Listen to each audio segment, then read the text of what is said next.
Fellas, today we're going to be giving you our guide for this season's dungeon. Starting with picking up the quest from Hawthorne. Now, the dungeon location is actually there at the helm. And what I will say about this dungeon, guys, is that the immersion, man. I truly felt like I was underwater at so many points. And that's because we were literally underwater. Now, starting with encounter 1, though, once you spawn in, you can actually jump right on your sparrow, guys, and you're going to go back of the archaeology. There'll be a circle of hive thrall statues, as well as a rally flag to now start the encounter. Now, how this encounter works, you'll need to kill a hive ogre called a Soulfire Binder to reveal the path forward. Now, this will spawn nearby the hive statue ritual circle. Now, after the ogre is dead, a trail of green mist goo will appear. Now, the trail functions exactly like Wrathborn hunts from Season of the Hunts. It will point you in the general direction of where you need to go, but will not take you exactly to your destination. It's only sending you in the right direction. Now, once you reach the end of the green trail, you need to look for some floating hive runes. Don't worry, guys, it's a big rune. Get used to looking at them because that's pretty much the mechanic for the entire dungeon. Now, when you arrive at that rune, a group of ants will now spawn in. There will be several wizards in that group, also called Soulfire Binders. Now, killing them will reveal the path forward again. That will point you in the direction of another floating hive rune. Then kill the ants at this rune to reveal the path one more time, and at the third and final floating rune, a Lightbearer hive will spawn. Now, whoever crushes the ghost of the Lightbearer hive when you go in for the finish, they are the one who is going to gain the buff Vestige of Light. Now, a message will appear in the chat that says that the Hive Soulfire Weaver has spawned. Return back to the circle of the Hive statues, and you're going to kill the wizard. And a deep side pool will now spawn where the wizard died. Interact with that deep side to see which thrall statue to deposit your Vestige of Light buff on. It needs to match the rune that you have just been previously tracking. Now, keep in mind, guys, anyone can pick up deep side here. It doesn't have to be the person who actually has the buff, as you can all see the runes. But yes, remember which rune you are tracking, as that'll be the statue that you interact with. Now, once you dunk the rune on the correct statue and your deep side is now faded, another Soulfire Binder ogre will now spawn, and you'll need to repeat the previous process 4 times to complete this encounter. Pretty straightforward, guys. I will say kind of a long encounter, but once you finish that, the door behind the hive ritual circle will open and you can now progress forward. Now, next, you need to traverse deep into the Pacific archaeology. That'll take you down the methane ocean floor of Titan. Honestly, take it in, guys. This is a beautiful process. What I will say is don't steal the air from your teammates. You can actually all stand right next to it and hit each bubble at the same time together. Don't worry though, the timing doesn't have to be exact. It's got an AoE area that applies, so just be relatively close to it so that all 3 of you can hit it. Now, there is also a secret chest partway through this area after exiting the water behind you to the left. Make sure you pick that up, guys, as you're not going to be able to go back and get this unless you start this dungeon over. And at the end of the traversal segment, there will also be a Lightbearer hive in an underwater cave, which takes us to the second encounter. Ecthar Shield of Savathun. Now, you're gonna need some serious ad clear for this room, guys. And let me just say this. I'm putting this build right now. And again, I'm not a Warlock main, but I have been using it for pretty much everything. And that is this Fallen Sunstar build here. I actually used it to clear the master version of this dungeon, and it is so good, especially in combined with our Arc Artifact mods, which extends things like amplification, and of course, amps up our Arc Souls. This is an extremely good ad clearing build. Now, the tips I'm gonna give you for DPSing here will be the same tips you're gonna be able to utilize even in the master mode version of this dungeon, as the boss is extremely beefy in the master mode version. But again, the normal version of this dungeon is much easier to deal with. In the center of the room though, there will be a group of acolytes. Make sure you rally first, as of course disturbing them will start this encounter. Now, it's at this moment that several blistered knights will spawn, along with tons of acolytes. You're gonna kill the knights to spawn an ogre of the deep, and then killing this ogre will create a deep sight pool in the center of the room by the giant fountain. Now, have one of your teammates interact with the deep sight to reveal 3 hive runes, and these are going to be actually hanging from these giant medallions on both of the walls. Make sure you get your callouts in order, and honestly, whoever is going down, they really need to be the ones to look at the runes. Like, originally, I was already in the water. Les was actually doing the deep sight and was telling me what the callouts were. You can do that, but honestly, if you happen to be the one going in the water yourself, sometimes it's best that you visually look at those runes yourself before diving down and interacting with them. Now, to progress this encounter, that member that you send down into the water will need to find and touch those 3 hive runes, matching the ones that you saw above. Now, it doesn't matter how many people you send down, but I do recommend just sending 1, as the rest should just be up top clearing ads. Now, while you are down below, keep in mind the Lightbearer Knight, which is the boss, will be chasing you. Now, he's not like super fast, but he is pretty spooky, and at least from my experience, he didn't do enough damage to kill me. Now, down below will be bubbles that you occasionally need to hit. This can keep you from having to go back up, extending your time there to look for runes. Now, they're pretty much all located in the same spots. Here's actually a map of the cave layouts, so you know where to find each of these runes. Now, if you touch the wrong rune, you die, so you know immediately if you touch the wrong one. But after successfully touching all 3 of these runes, you'll get a line of text at the bottom of your screen that says that the runes successfully align with a crackle. Now, at this point, anyone who is diving needs to ascend back into the boss room. Now, there's only one exit from the pool at this point, and you'll see an upward current that you can jump inside of. Now, I actually tried to get out one of the other ways, and I was actually trapped, and I got a joining allies prompt. So you can actually TP back to your teammates, although not the most efficient for time. Now, next up, you need to kill 3 Lightbearer wizards. Now, upon killing each of these wizards and then crushing their ghosts, doing so will grant the person who crushed the ghost with a vestige of light buff, similar to what you got earlier. Now, there will be 3 thrall statues in this room where you can deposit each of the 3 buffs. Now, you cannot dunk 2 buffs on the same statue. It needs to be 1 to each statue. Now, once all the vestiges are dunked, the boss will rise from the pool below the room, and this begins the damage phase. Now, you probably noticed that the boss still has that shield around him. You actually need to kill a knight there in the middle that just spawned at the base of the room called the Wellkeeper Knight. When he dies, there will be a pool of goop at his feet. You stand in it to gain the piercing light buff. This will allow you to shoot the boss and actually do damage to that shield. And 2 things actually occur when you do this. Number 1, you're knocking the immunity shield down. And number 2, his physical shields will come apart. If you're in a situation where you feel like you're just getting booped over and over by this boss, or even getting killed over and over, deal with them as quickly as you can when he has these shields around him, because when you take those shields away, he's just kind of sitting there taking damage. So honestly, we had like things like Grand Overture, my super, anything that can just kind of shred him without having to worry about me being accurate. Some people use swords. I've seen people use Acreus. We actually used Grand Overture in the master mode version of this dungeon because it was arc and we had arc surge, and you can actually open up with a volley from Grand Overture and shred that shield down. Now, the normal version of this dungeon, you can easily get the 2 phase here, guys. There is no enrage mechanic. Once the damage phase is over, the boss actually retreats back down into the pool again, and it's pretty much the same mechanic here, guys. Interact with the deep sight, look at the runes, drop down, find the right 3 runes, continue clearing ads above, take out the light bearers, interact with the statues again, kill the Wellkeeper Knights, and then continue doing damage until the boss is dead. And that's it, guys. After you kill Ecthar, go back underwater to exit the room, and you'll traverse through several passageways until you eventually arrive at a giant cathedral room. Now, you'll need to kill a lot of ads, but near the very back before the exit, there will be a gazebo that you can climb on top of. This is the location of the 2nd secret chest. After collecting the chest, hop down, drop through a hole in the wall to reach the final encounter. Now, the final encounter of this dungeon. Now, to start this encounter off, guys, you literally just run right there to the middle of the room and destroy that hive ghost. Funny enough, that hive ghost is in the process of trying to resurrect Oryx. I know. Lore? Now, actually, to get things rolling, you need to grab Deep Sight. It'll pop up in random locations down in this bottom area, but upon grabbing Deep Sight, you'll see this triangle pop up. And it is at these 3 points that you're gonna have to stand, and it's when you stand on these points and kill that hive yellow bar knight, you'll see a prompt there at the bottom left end of your screen that Vorlog has been slain at the location of Oryx, whether that be his skull or somewhere else, and then it'll say calling Semamu to his death. Now, you essentially do this 3 times, and again, it's at the 3 different points of that triangle, and you'll know that you're on the right spot because the ground under you will literally light up when you stand. Just make sure it's at the points that was revealed to you when interacting with that deep sight. Now, to spawn the hive rune at the location that you just stood at, you need to find the circle in the sky. Like, literally just look up, find where it is, and then jump down and line it up with the Witch Queen symbol. You don't have to shoot, guys. Literally just look through it, and what this actually does is spawn that big hive rune above the area that you just successfully captured. Now, something to note, you do not have to kill that knight on that platform. We were actually making things harder on ourselves,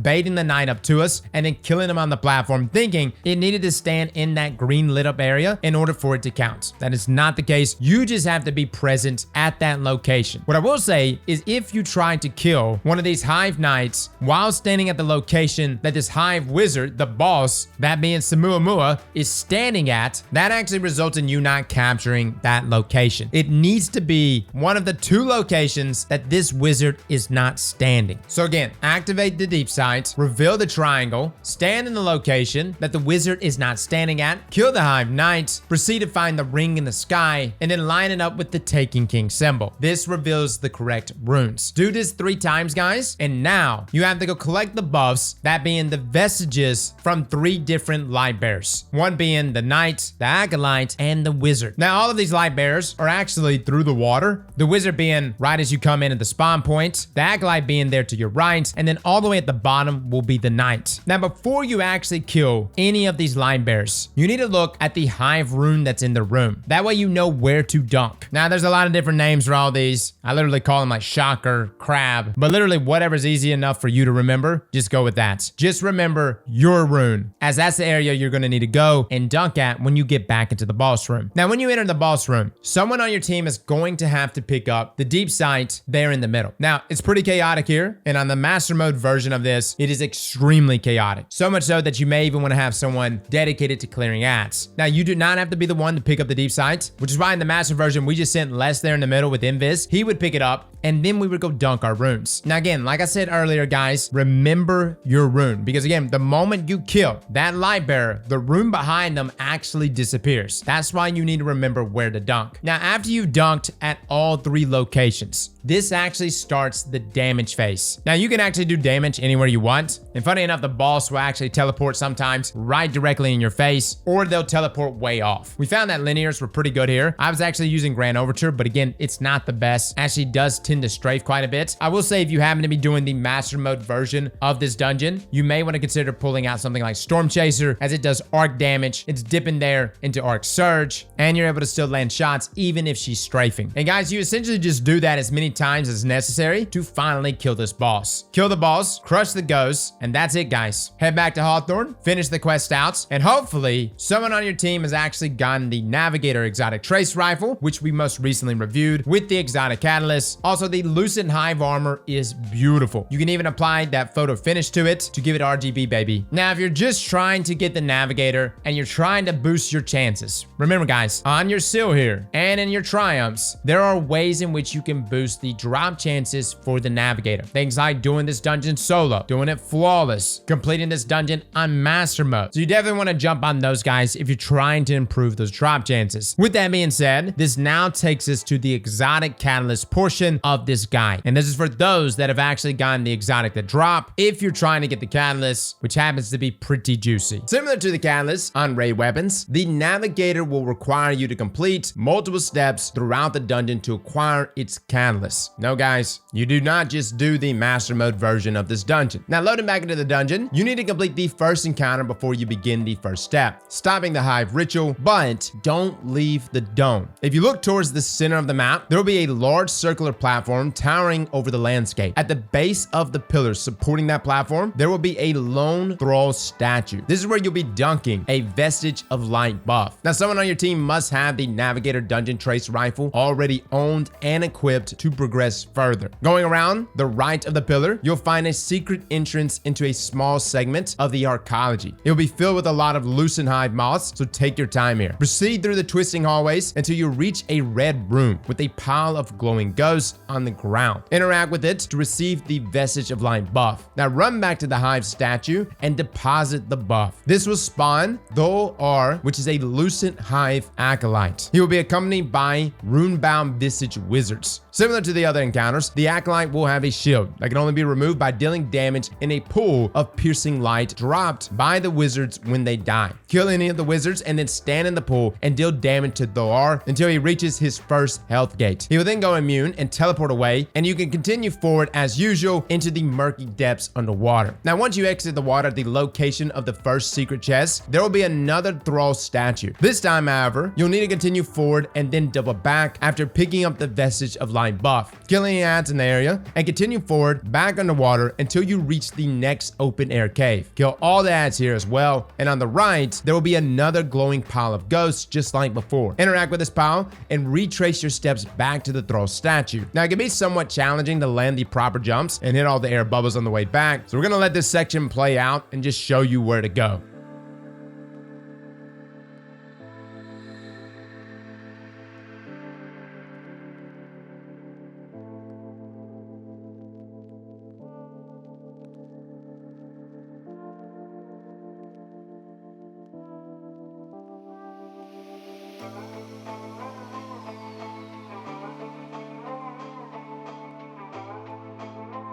Now, after you dunked at the Thrall statue, the OR will spawn back in again. This time, a giant rune will also be floating in the center of the room. You'll need to kill a rune-bound Visage Acolyte standing beside a matching rune to acquire the buff needed to lower the boss's shield. Same as before, deal damage until you hit the next health gate. The OR will now teleport away, and you can continue to the next encounter. Now, after the second encounter begins the final step. Once you arrive at the big cathedral room filled with ads, on the right will be another ghost pile. Your job is to make it to the other side and deposit the buff at another Thrall statue without dying before time runs out. Now, if you clear the room of ads, they will respawn once you pick up the buff, and you are forced to run through dodging wizards, knights, shriekers, and a giant ogre to reach the Thrall statue. My best recommendation is literally have one of the players who is using the Navigator that is not running to grant the runner woven mail for that extra damage resist. It's literally useful right here. We also had our runners also use Well of Radiance, so if they ever got close to death, they could just pop their super to survive. I actually think Invis might even work here, but I will say the timing is not lax. You need to keep moving. Now, after depositing the buff at the statue, the OR will spawn once more along with his ads. This time, rune-bound visages are knights. Another rune will be floating in the center of the room, and you'll need to kill the knights on the side corresponding to the matching rune on the Black Hive half pillars. The piercing light pool will drop again, take down the shield, kill the OR, and a chest will spawn, and you will receive the catalyst for the Navigator. That is, of course, if you already have the exotic. Now, when we complete the challenge, we also get a text notification that said your chance to find a Navigator has increased. Now, we assume this is only meant for those who don't have the weapon yet. So this is huge, guys. Simply just doing this catalyst run can improve your drop chances. So alongside all the triumphs, I would advise doing this. Granted, I don't know to what extent this buffs your drop chances, as upon completing the dungeon again, no one on this fire team got the exotic to drop. So don't expect a guaranteed drop after doing this catalyst run. Regardless though, hopefully it does actually improve your RNG, and hopefully it's enough to actually get the drop. So guys, that is your complete guide to the dungeon. I know there's a lot of collectibles and other things, but these are the 2 secret chests, the exotic catalyst, and all the encounters. If you're interested in knowing how this trace rifle performs, that being the Navigator, we have a review on it. It has got some amazing synergy, and I was actually extremely impressed with how it performed. A link to that will be in the description below, guys. We'll even pin a comment for you. Well, fellas and ladies, thank you all for coming and watching, and as always, slap that like button like your mama told you right.